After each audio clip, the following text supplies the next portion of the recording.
El 15 de abril de 1975, Elena Morales, una niña de 7 años a la que todos llamaban Elenita, desapareció en una concurrida colonia de la Ciudad de México. Sucedió a plena luz del día, a solo unos metros de la puerta de su casa. Durante 30 años, su caso fue un misterio absoluto, un expediente lleno de páginas en blanco y corazones rotos. No hubo petición de rescate, ni testigos, ni una sola pista tangible. Era como si la tierra se la hubiera tragado. Hasta que una confesión, susurrada en el lecho de muerte, no solo resolvió el enigma, sino que destapó un horror que superaba cualquier pesadilla imaginable, revelando que los monstruos no siempre son extraños. ¿Cómo es posible que una verdad tan monstruosa permaneciera oculta durante tanto tiempo, a la vista de todos, protegida por el silencio cómplice de toda una comunidad?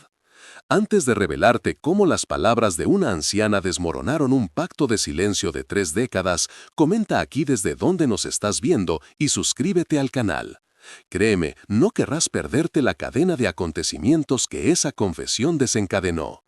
El caso de Elenita Morales fue desde el principio un callejón sin salida para las autoridades. La policía de 1975, con recursos limitados y desbordada por la delincuencia de una metrópoli en plena ebullición, se encontró ante un vacío absoluto. Interrogaron a la familia, a los vecinos, a los comerciantes locales. Todos decían lo mismo. Habían visto a Elenita jugando a la rayuela en el patio común y al minuto siguiente ya no estaba. La investigación se estancó en cuestión de semanas, dejando a la familia Morales sola en una agonía que apenas comenzaba. Para los padres de Elenita, Manuel y Rosa Morales, el tiempo se detuvo aquel 15 de abril. La desaparición de su única hija no fue una pérdida, sino una herida abierta que nunca cicatrizó. Durante los primeros años mantuvieron una rutina tortuosa. Rosa dejaba la puerta entreabierta cada noche por si Elenita regresaba.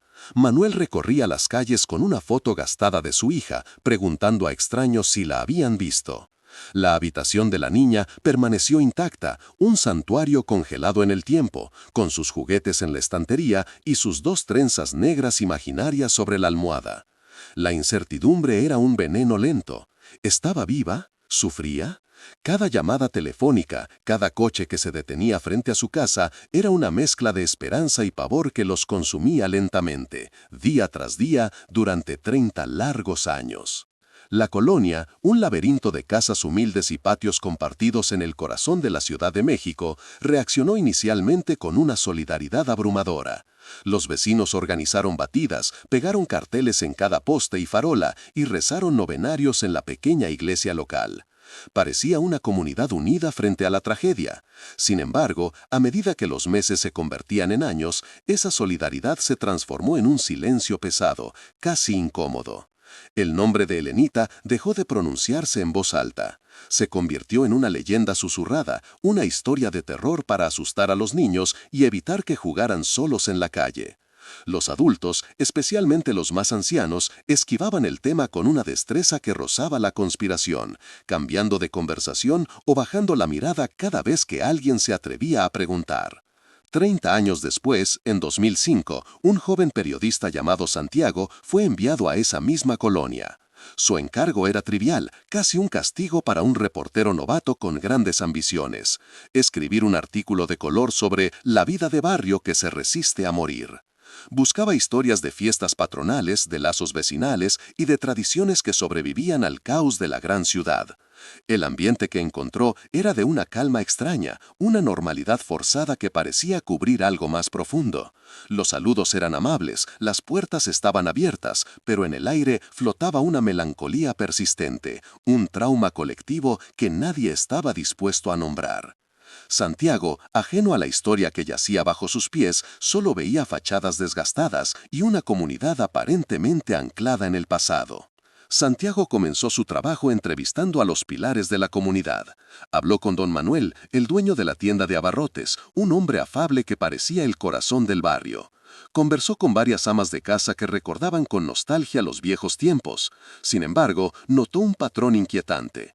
Cada vez que intentaba indagar sobre el pasado más profundo, sobre las dificultades o tragedias que hubieran marcado a la colonia, las respuestas se volvían vagas, evasivas. Un muro invisible se levantaba. Le hablaban del terremoto del 85, de crisis económicas, pero nadie mencionaba a la niña desaparecida. Era un punto ciego deliberado en la memoria colectiva. Para su artículo, esto era frustrante. Para su instinto periodístico, era una señal de que la verdadera historia no era la que le habían encargado contar. Frustrado por la superficialidad de sus entrevistas, alguien le sugirió hablar con doña Elvira, la residente más anciana de la colonia. Tiene una memoria prodigiosa, aunque a veces desvaría un poco, le advirtieron. Santiago la encontró en un pequeño cuarto al fondo de un patio, rodeada de imágenes religiosas y el olor a hierbas medicinales. Era una mujer frágil, con la piel surcada de arrugas y una mirada que parecía ver más allá de las paredes. Él esperaba oír anécdotas sobre la fundación del barrio, sobre recetas antiguas o amores de juventud. Preparó su grabadora para una conversación nostálgica y predecible. No podía imaginar que en esa habitación oscura y silenciosa estaba a punto de tropezar con la llave que abriría una tumba sellada durante 3 décadas de mentiras. Santiago comenzó con preguntas amables sobre cómo era la vida en los años 70. Doña Elvira respondió con monosílabos, su mente parecía vagar. De repente, sin que él preguntara nada al respecto, sus ojos se clavaron en los del joven periodista con una lucidez escalofriante. Todos la buscaron fuera, susurró, su voz un hilo tembloroso pero firme. ¡Qué tontos! La policía, los padres, todos buscando lejos. Santiago, confundido, pensó que se refería a algún ladrón del barrio. Intentó reconducir la conversación, pero la anciana lo interrumpió. «A Helenita no se la llevaron, muchacho», dijo, y una lágrima solitaria rodó por su mejilla. «A Helenita la entregamos». La frase cayó en el silencio de la habitación como una piedra, destrozando la paz aparente de la colonia y la inocencia de la tarea periodística de Santiago. El corazón de Santiago se aceleró. El instinto le gritaba que no estaba frente a un delirio senil. La calma aterradora en la voz de doña Elvira, la certeza en su mirada, transmitían una verdad espantosa. Dejó de ser un periodista buscando una anécdota y se convirtió en el único testigo de una confesión que había esperado 30 años para salir a la luz. Encendió la grabadora disimuladamente, consciente de que cada palabra que saliera de la boca de esa mujer podría ser la única oportunidad de hacer justicia. «¿Qué quiere decir con que la entregaron, doña Elvira?», preguntó, con la voz entrecortada, temiendo la respuesta. La anciana cerró los ojos, como si reuniera las fuerzas para desenterrar un recuerdo monstruoso. Y entonces comenzó a relatarlo todo, desde el principio. La confesión de doña Elvira no hablaba de un secuestro por dinero ni de un crimen pasional. Hablaba de algo mucho más oscuro y primitivo. A mediados de los años 70, la colonia atravesaba una época terrible. La crisis económica golpeaba con fuerza, el desempleo era rampante y una ola de violencia explicable había traído robos y muertes a sus calles. La gente vivía con miedo. Fue entonces cuando llegó un curandero, un hombre carismático que se ganó la confianza de los vecinos más influyentes, incluyendo a don Manuel, el tendero. Les convenció de que la colonia estaba maldita y que solo un acto de purificación extrema podría devolverles la prosperidad y la seguridad. Un sacrificio. El sacrificio de la más pura, la más querida por todos, para apaciguar a las fuerzas oscuras que los acechaban. El hombre al que llamaban el hermano Ismael no era un curandero tradicional. No llegó con hierbas ni amuletos, sino con un discurso elocuente y una mirada penetrante que parecía leer las almas. Se instaló en una de las casas abandonadas y en pocas semanas se convirtió en una figura central. Hablaba de energías corruptas, de deudas ancestrales y de una sombra que se había posado sobre la colonia. Su carisma era magnético, especialmente para una comunidad desesperada que había perdido la fe en la policía, en el gobierno y para algunos, incluso en Dios. Ismael no ofrecía soluciones simples, ofrecía una explicación mística a su sufrimiento, y con ello les dio un enemigo invisible al que culpar y eventualmente una forma terrible de combatirlo. Para la gente del barrio, agotada y asustada, su palabra se convirtió en un evangelio oscuro y retorcido. Doña Elvira describió a Santiago un panorama desolador de aquellos años. No se trataba solo de pobreza. Una extraña enfermedad había afectado a varios niños, los negocios locales quebraban uno tras otro, y una serie de robos violentos, inusuales para la zona, habían culminado con la muerte de un joven en un asalto. El miedo era una capa de polvo que lo cubría todo. La gente se encerraba en sus casas al anochecer. Las risas en los patios se habían apagado. Ismael supo canalizar esa angustia colectiva. En sus reuniones nocturnas, que comenzaban con rezos y terminaban con sermones apocalípticos, convenció a los vecinos de que no eran víctimas de la casualidad, sino de una maldición deliberada. Les hizo creer que sus desgracias eran un castigo, y que la única salida era un acto de fe radical, un pago de sangre para limpiar la tierra que pisaban. La elección de Helenita Morales no fue al azar. Según la doctrina de Ismael, el sacrificio debía ser de un alma intocada por la malicia del mundo, un ser cuya pureza pudiera redimir la oscuridad de todos. Helenita, con su inocencia radiante y el amor incondicional que todos le profesaban, era a ojos del curandero el cordero perfecto. Ismael presentó la idea no como un asesinato, sino como una ofrenda sagrada.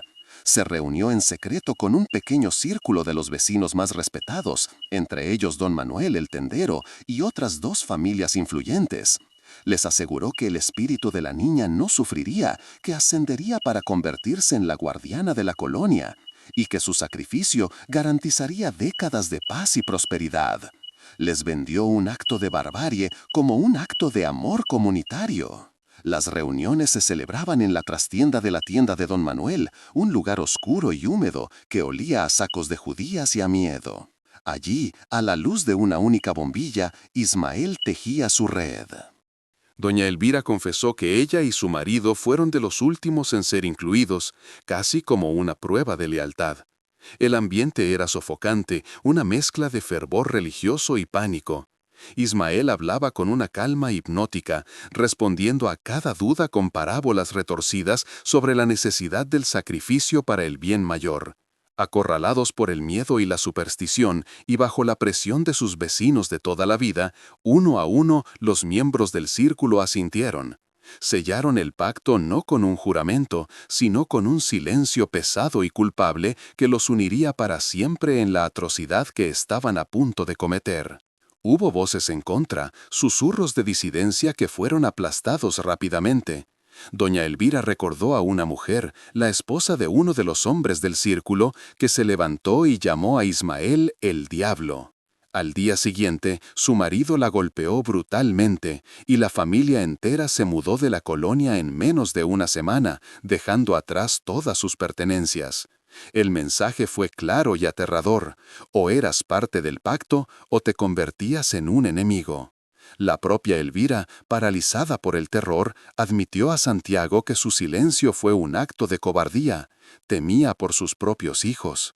El control de Ismael sobre el grupo era absoluto. Había transformado el miedo a la maldición en un miedo aún mayor hacia él y hacia sus propios vecinos, convirtiendo a personas comunes en guardianes de un secreto monstruoso.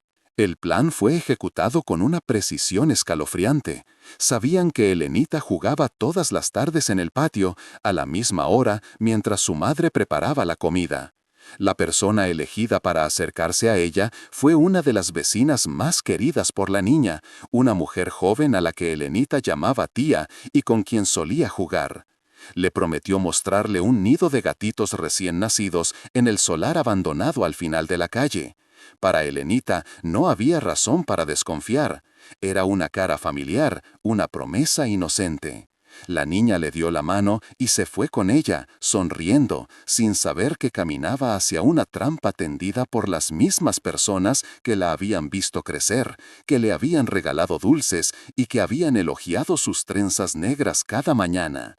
La traición fue total y absoluta. Mientras Rosa Morales llamaba a su hija desde la puerta de su casa, con la voz cargada de una incipiente ansiedad, Helenita ya estaba siendo conducida al lugar designado. La escena que siguió, según el relato tembloroso de doña Elvira, fue de una eficiencia macabra. El hermano Ismael y 2 de los hombres del círculo la esperaban. No hubo gritos. Le taparon la boca antes de que pudiera emitir un solo sonido. Todo ocurrió en cuestión de minutos, en el silencio polvoriento de una construcción a medio terminar. La colonia entera, a solo unos metros de distancia, seguía con su rutina ajena al horror que se estaba consumando en su corazón. La normalidad de la tarde, el sonido de los coches lejanos y las conversaciones de los vecinos se convirtió en la banda sonora de un crimen perfecto, protegido por la cotidianidad. La hipocresía que vino después fue para Santiago casi tan perturbadora como el crimen mismo. Apenas una hora después del secuestro, los mismos hombres que habían participado en él estaban tocando a la puerta de los Morales para ofrecer su ayuda.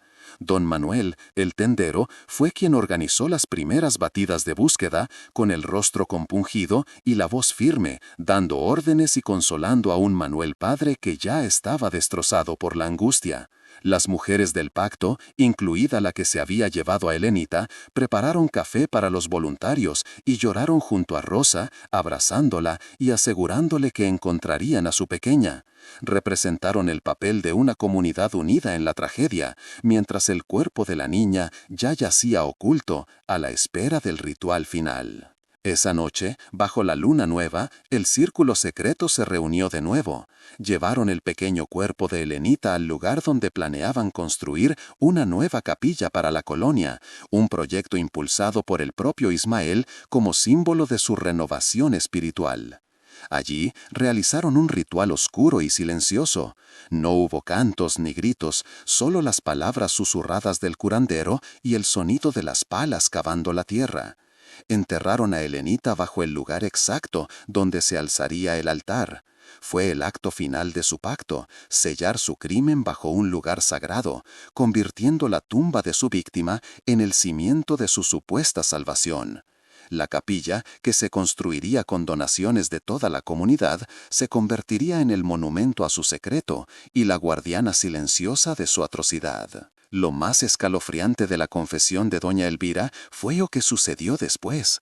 En los meses siguientes, la suerte de la colonia pareció cambiar. La ola de robos cesó, la extraña enfermedad que afectaba a los niños remitió, y varios de los negocios locales comenzaron a prosperar de nuevo, incluida la tienda de don Manuel. Para los miembros del pacto, estas coincidencias fueron la prueba irrefutable de que el sacrificio había funcionado. Su culpa se vio aplacada por una retorcida sensación de justificación. Creyeron firmemente que habían salvado a su comunidad. Este milagro fortaleció el pacto de silencio hasta convertirlo en un dogma inquebrantable.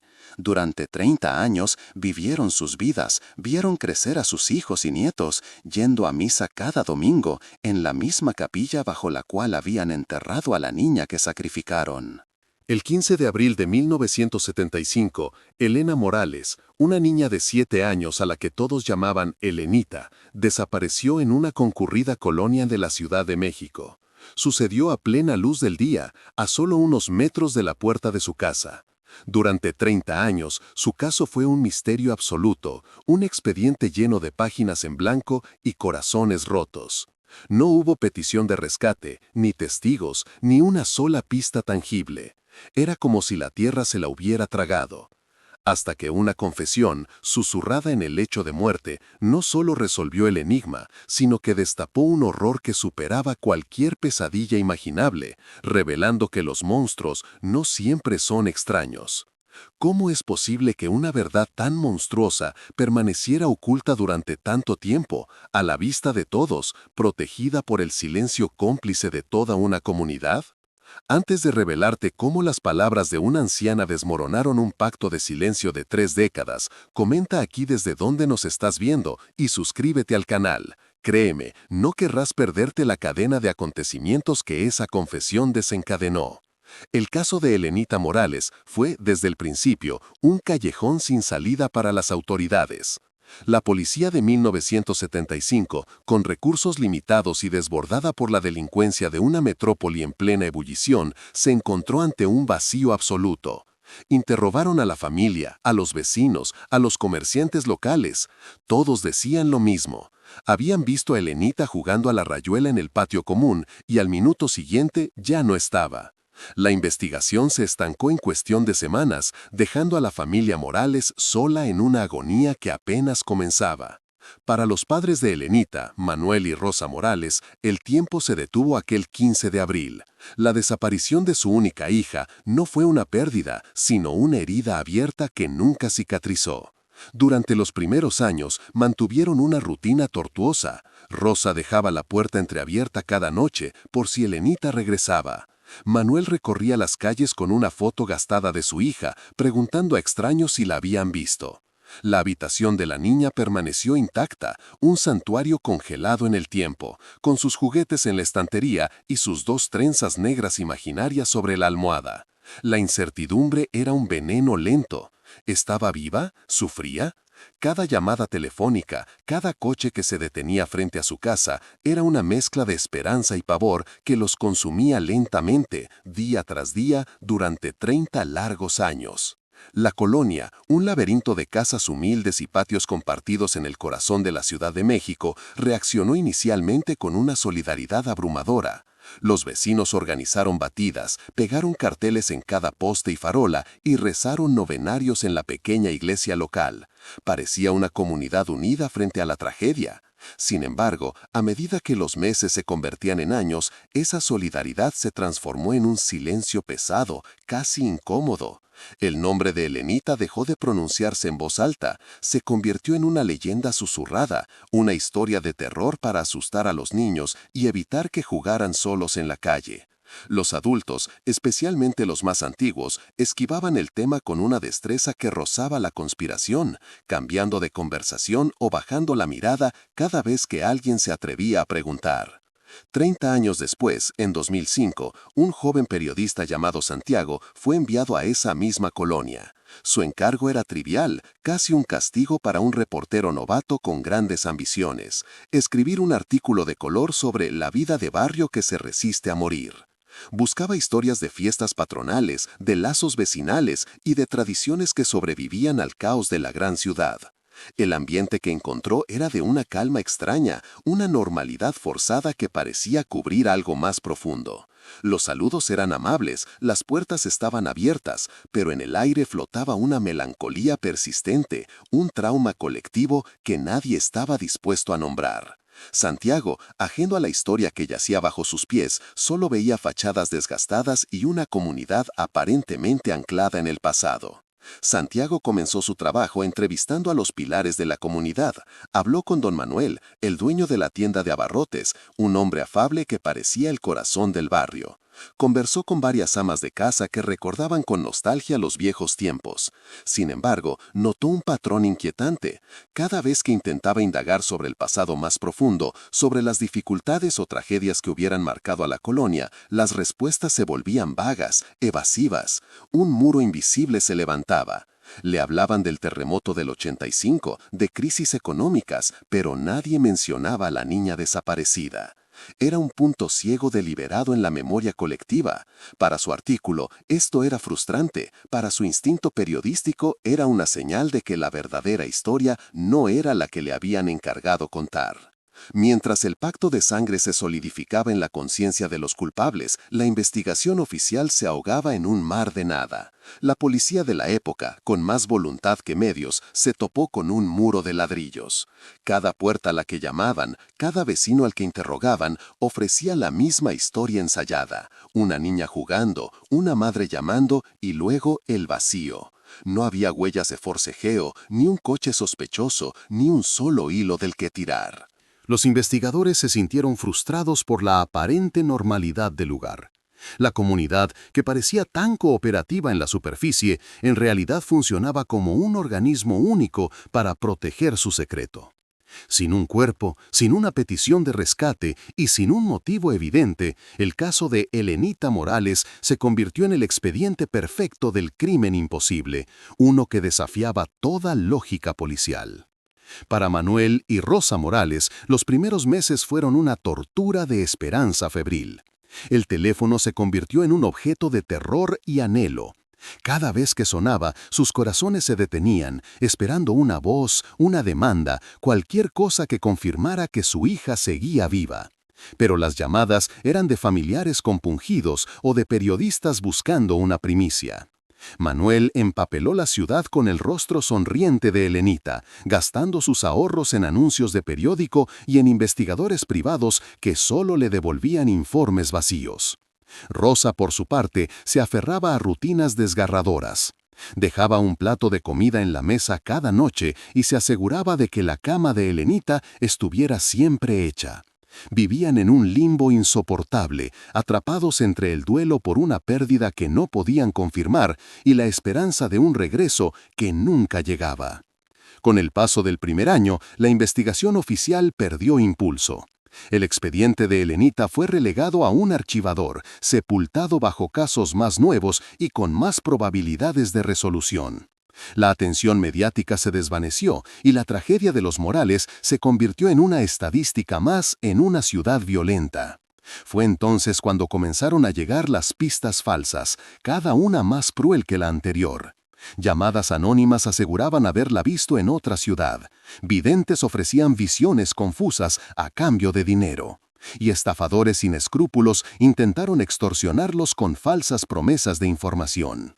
Cada una de estas pistas obligaba a Manuel y Rosa a revivir la herida, a movilizar sus escasos recursos y a enfrentar una nueva decepción.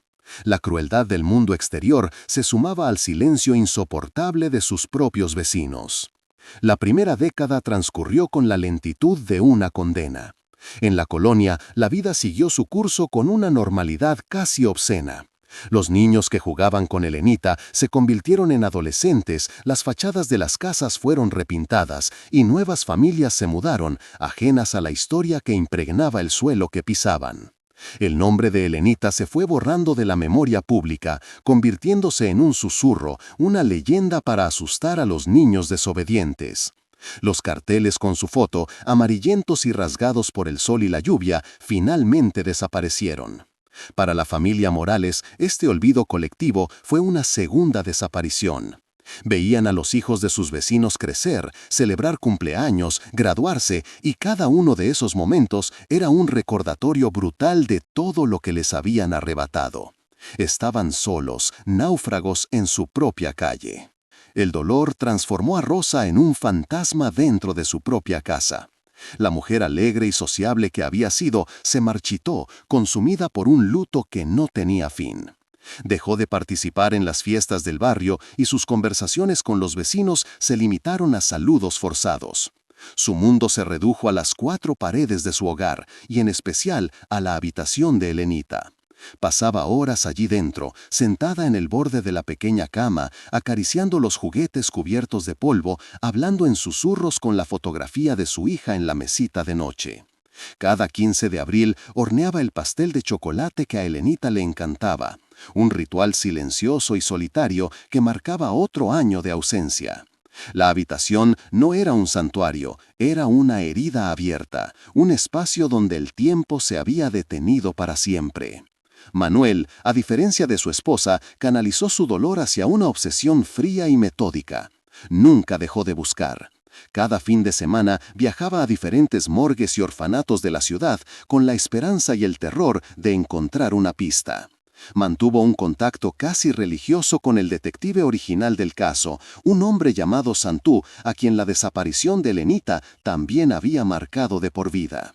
Se reunían una vez al año en un café, 2 hombres envejecidos compartiendo el peso de un fracaso. Repasaban el expediente una y otra vez, buscando un detalle que hubieran pasado por alto, una inconsistencia en los testimonios de los vecinos. Manuel sabía, en el fondo de su corazón, que la respuesta estaba cerca, que la clave estaba en la colonia, en las miradas evasivas y en el silencio culpable de la gente que lo saludaba cada mañana. Al cumplirse 30 años, el caso de Elenita Morales era una reliquia, un fantasma en los archivos policiales clasificado como irresoluble. Manuel y Rosa eran ya ancianos, sus cuerpos encorvados por el peso de 3 décadas de incertidumbre. La colonia, por su parte, había alcanzado esa paz superficial que Ismael les había prometido. una tranquilidad construida sobre los huesos de una niña inocente.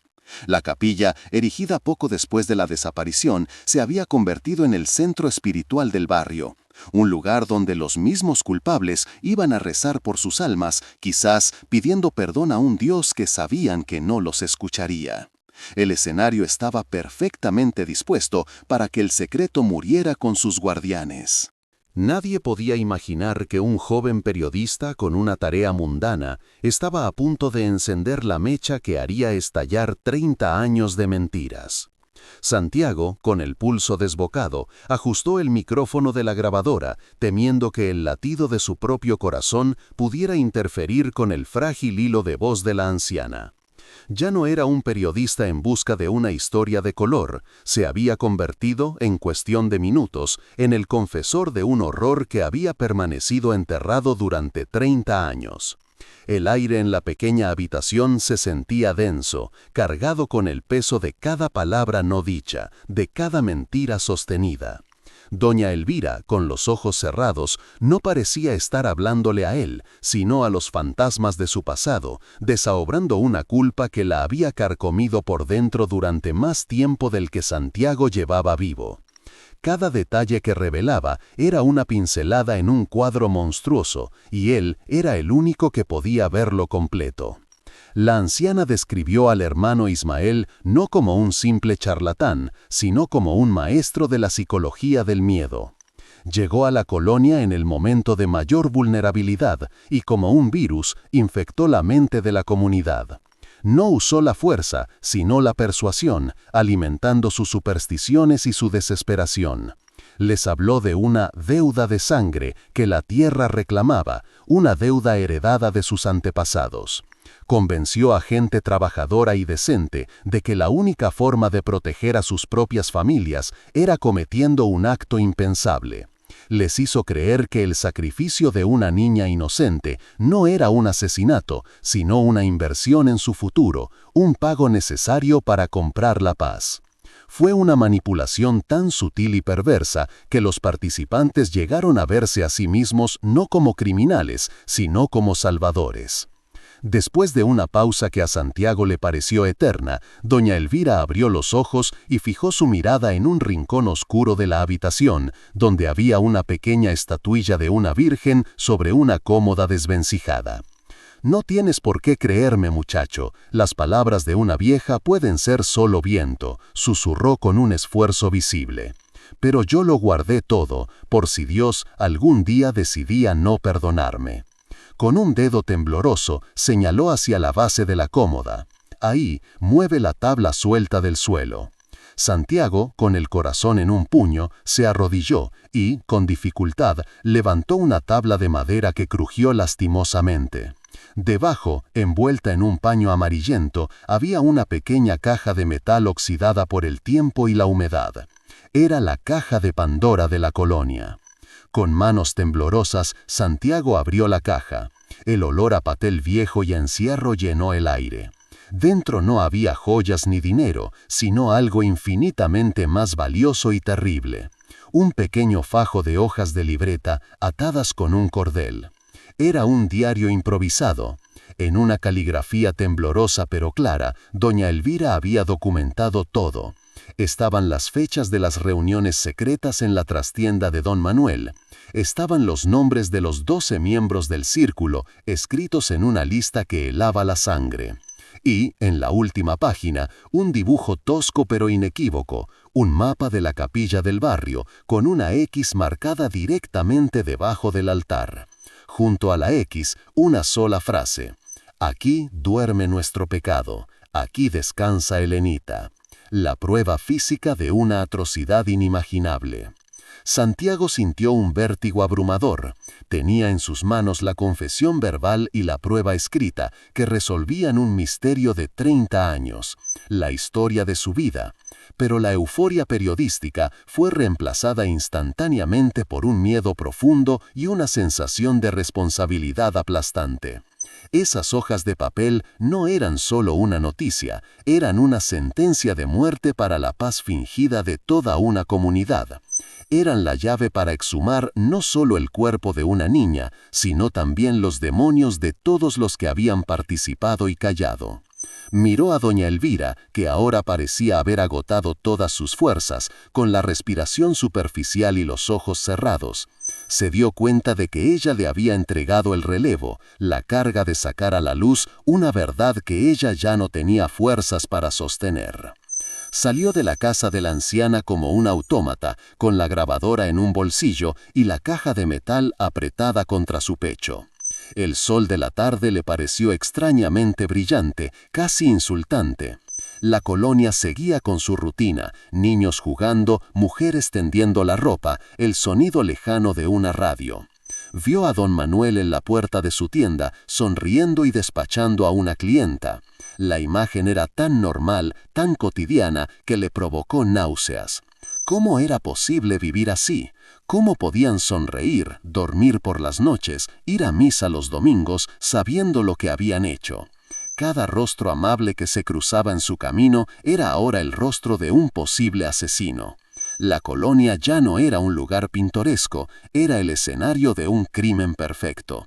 Y él era el único que conocía el guión. De camino a su coche, tomó una decisión. Esto era demasiado grande para un artículo de periódico. Esto no era sobre su carrera. Era sobre justicia para Elenita, para sus padres, para una verdad que había sido sofocada durante demasiado tiempo. No llamó a su editor. En su lugar, buscó en su agenda el contacto de un viejo amigo de la familia, un policía retirado que siempre hablaba con nostalgia de los casos que nunca pudo cerrar. Recordaba haberle oído mencionar años atrás la historia de una niña desaparecida que lo había atormentado durante toda su carrera. Marcó el número. «Señor Velasco», dijo cuando el hombre contestó, con la voz más firme que pudo fingir. «Soy Santiago, el hijo de los Rivas. Creo que he encontrado algo sobre el caso de Elena Morales». Al otro lado de la línea, la voz del detective retirado, Armando Velasco, fue un gruñido de incredulidad y cansancio. Pero el nombre Elena Morales actuó como una descarga eléctrica, despertando un fantasma que había dormido en su conciencia durante 30 años. Se citaron en un café anónimo, lejos de la colonia. Santiago, con las manos temblorosas, le entregó la grabadora y la caja de metal. Velasco escuchó la confesión de doña Elvira con el rostro impasible, pero una vena en su sien latía con furia contenida. Luego, con un cuidado casi reverencial, leyó las páginas del diario. No dijo nada durante varios minutos. Simplemente miró la lista de nombres, reconociendo a varios de ellos. Eran las mismas personas que le habían ofrecido café y condolencias mientras él buscaba en vano a la niña. La traición, fresca después de 3 décadas, le heló la sangre. La primera reacción de Velasco no fue correr a la policía. Sabía que la confesión de una anciana moribunda y un diario sin fechar no serían suficientes para reabrir un caso tan antiguo. Necesitaban corroboración. Lo primero es saber quiénes de esta lista siguen vivos y dónde están, dijo con una voz ronca la del policía que volvía a la vida. Utilizando viejos contactos que aún le debían favores, consiguió en menos de 24 horas un informe discreto. De los 12 nombres del círculo, 4 habían fallecido por causas naturales. 3 se habían mudado de la ciudad años atrás, sus rastros casi perdidos. Pero 5, incluyendo a don Manuel, el tendero, y a la mujer que se había llevado a Elenita de la mano, seguían viviendo en la misma colonia. Llevaban 30 años saludando a los padres de su víctima cada mañana, compartiendo las mismas calles, respirando el mismo aire. El monstruo no era un recuerdo, era un vecino. El siguiente paso era desenterrar la figura del hermano Ismael. Si él era el arquitecto del horror, necesitaban saber quién era. Santiago se sumergió en los archivos de hemerotecas y registros policiales de los años 70. Fue un trabajo tedioso, una búsqueda de una aguja en un pajar de papel amarillento y microfilmes borrosos. Después de días de búsqueda infructuosa, encontró una pequeña nota en un periódico provincial de 1973, 2 años antes de la desaparición de Helenita. Hablaba de un curandero carismático llamado Ismael, que había causado disturbios en un pequeño pueblo, prometiendo prosperidad a cambio de sacrificios de purificación. Había desaparecido justo antes de que las autoridades pudieran interrogarlo, llevándose los ahorros de varias familias. No era una prueba, pero era un patrón. La serpiente había mudado de piel y se había arrastrado hasta la capital. Con ese primer hilo tiraron con más fuerza. Descubrieron otros 2 incidentes similares en comunidades pobres y aisladas entre 1970 y 1974. El modus operandi era idéntico. Ismael llegaba en un momento de crisis, se ganaba la confianza de los líderes locales, identificaba una maldición y proponía una solución extrema y violenta.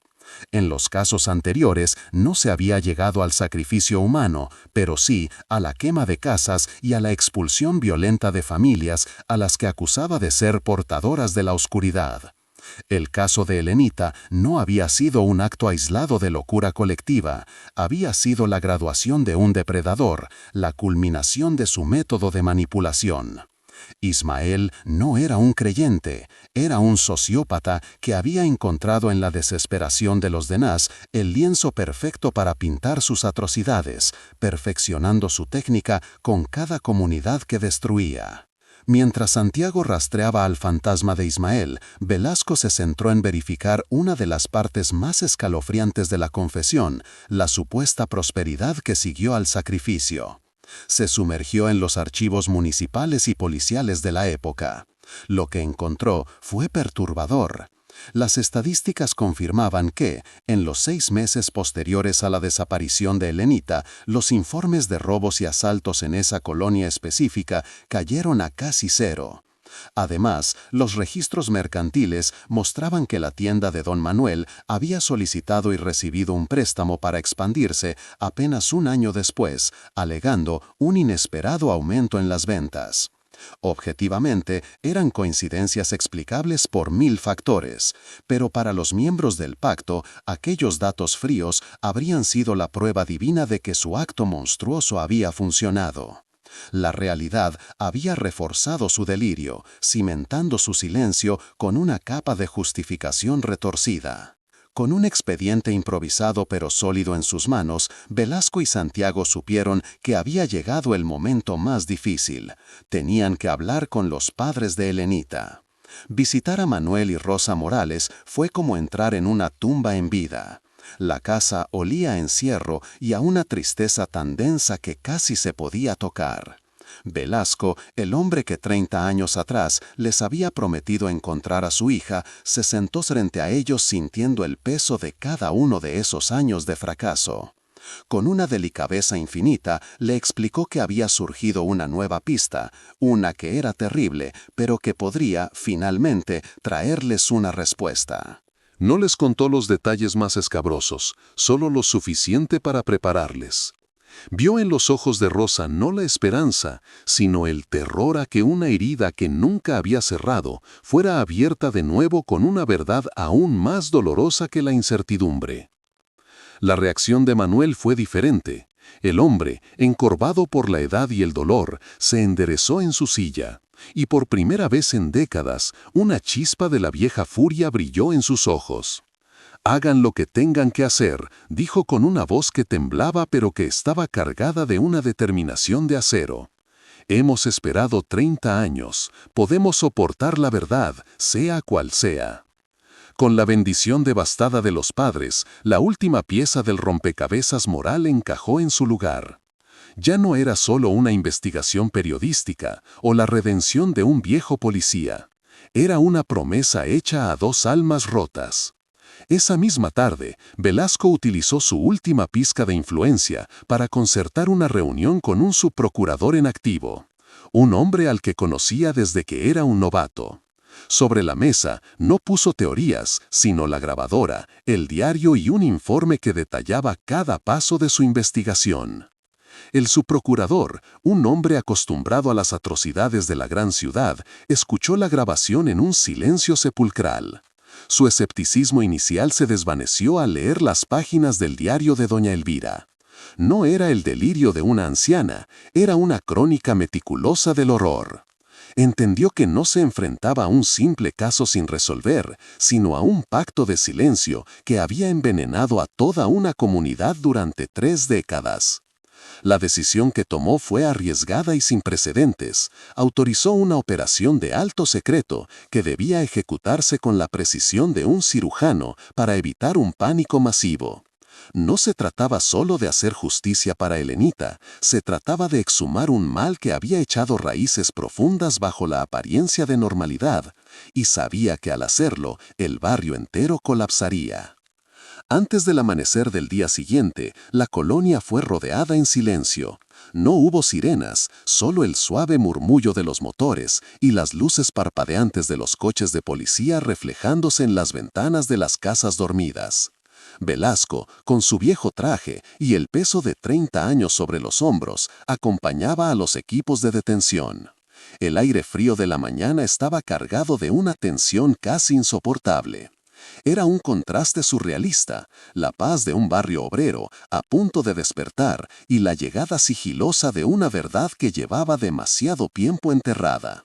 Los agentes se movieron con una eficiencia sombría, cada uno con una dirección y un nombre memorizados, listos para arrancar las máscaras que aquellos vecinos habían llevado puestas durante la mitad de sus vidas. La puerta de don Manuel, el tendero, fue la primera en ser tocada. El hombre, ya anciano y encorvado, abrió con una sonrisa somnolienta que se congeló al ver el rostro de Velasco junto a 2 agentes. La fracción de segundo, su fachada de abuelo venerable se descompuso. No hubo sorpresa, sino un reconocimiento aterrador, como si hubiera estado esperando esa visita cada día durante los últimos 30 años. No dijo una palabra. Sus manos, manchadas por la edad, comenzaron un temblor incontrolable. El color abandonó su piel, dejándola con una palidez cerosa. No fue necesaria ninguna acusación formal en ese momento. Su cuerpo entero confesó el crimen mucho antes de que sus labios pudieran formar una sola palabra de negación. El pilar de la comunidad se derrumbó en el umbral de su propia casa.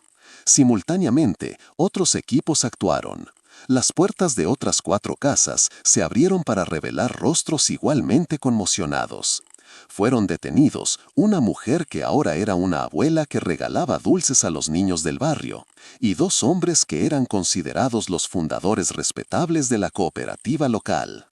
Los vecinos más madrugadores, que salían a comprar el pan o a barrer la acera, observaban la escena con una incredulidad paralizante. Veían a sus amigos, a las personas con las que habían compartido fiestas, bautizos y funerales, siendo escoltados con una calma profesional hacia los coches de policía. El rumor se extendió como la pólvora, pero la verdad era tan monstruosa que a nadie se le ocurría ni remotamente. Solo veían lo impensable, y el tejido social de la colonia comenzaba a desgarrarse en tiempo real. Fue una de las mujeres, Adela, la misma que 30 años atrás había llevado a Helenita de la mano con la promesa de ver unos gatitos, quien se quebró durante el interrogatorio.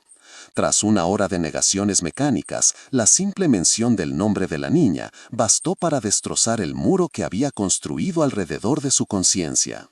Se derrumbó en un torrente de lágrimas y palabras atropelladas, una confesión catártica que brotó como un veneno largamente contenido. Con un detalle espeluznante, describió todo: el carisma de Ismael, la presión del grupo, el miedo a la maldición y el ritual en la capilla. Su relato, grabado y legalmente vinculante, corroboró cada palabra de doña Elvira y cada anotación de su diario. Con esa confesión, la fiscalía ya no tenía solo una pista, sino la certeza legal para dar el paso final y más terrible de todos. Con la confesión oficial y una orden judicial de emergencia, la capilla de la colonia fue acordonada. La noticia finalmente explotó, atrayendo a una multitud de periodistas y vecinos que se agolpaban tras la cinta amarilla, sus rostros una mezcla de horror y fascinación morbosa. Dentro, un equipo de forenses comenzó el trabajo.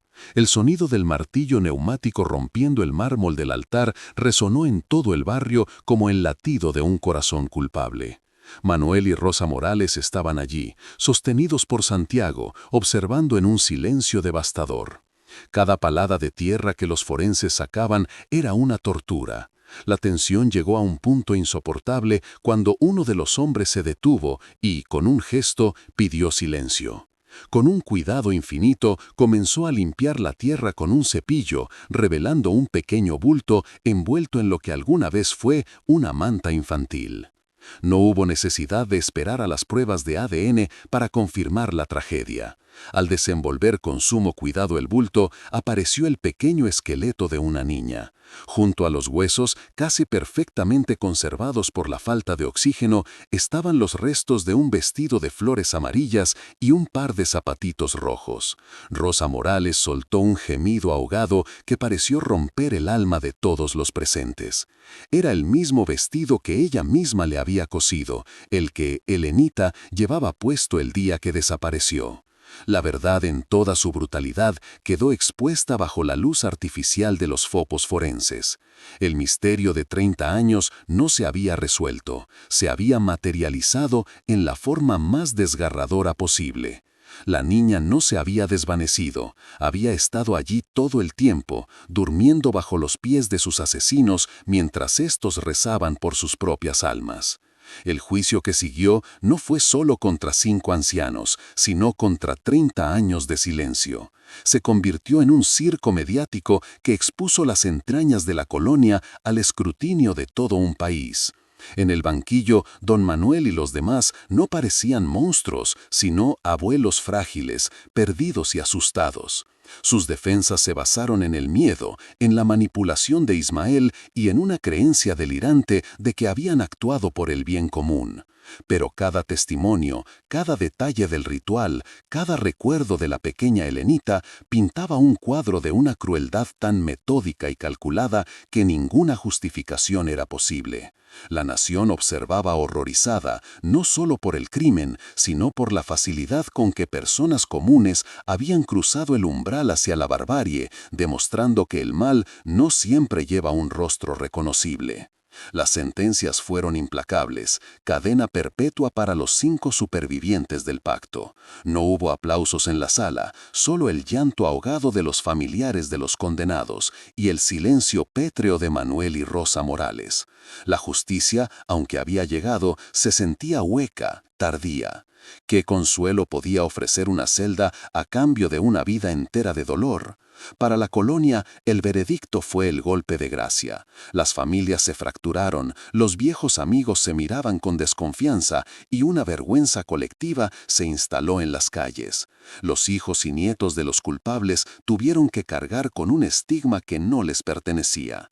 El silencio que una vez los protegió se había convertido en un grito que los marcaba a todos, culpables e inocentes, para siempre. Días después, Helenita Morales tuvo por fin el funeral que le robaron. Un pequeño ataúd blanco cubierto de flores amarillas fue llevado en hombros por una multitud silenciosa. No solo estaban los vecinos que no habían participado en el pacto, sino cientos de extraños de toda la ciudad, conmovidos por la historia. Fue un acto de duelo nacional.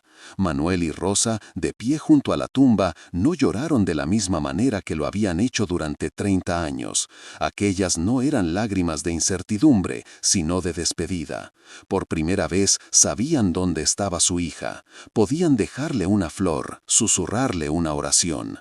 Fue el final más cruel y al mismo tiempo el único cierre posible para una herida que había supurado durante demasiado tiempo, un punto final doloroso pero necesario. Santiago se convirtió en una leyenda del periodismo de investigación, pero la historia de Helenita lo persiguió siempre. Ganó premios, escribió libros, pero en sus ojos quedó una sombra de cinismo, la marca indeleble de haber visto de cerca la oscuridad que puede anidar en el corazón humano. Armando Velasco, el detective retirado, encontró una paz amarga. Había resuelto el caso que lo atormentó, pero la victoria no le supo a nada. La capilla, profanada por el secreto que guardaba, fue demolida por orden municipal, un intento simbólico de purgar el mal de la tierra. Sobre sus ruinas se construyó un pequeño parque con una placa conmemorativa, en memoria de Elena Morales y de todas las víctimas del silencio. El lugar donde se cometió el horror se transformó en un espacio de recuerdo.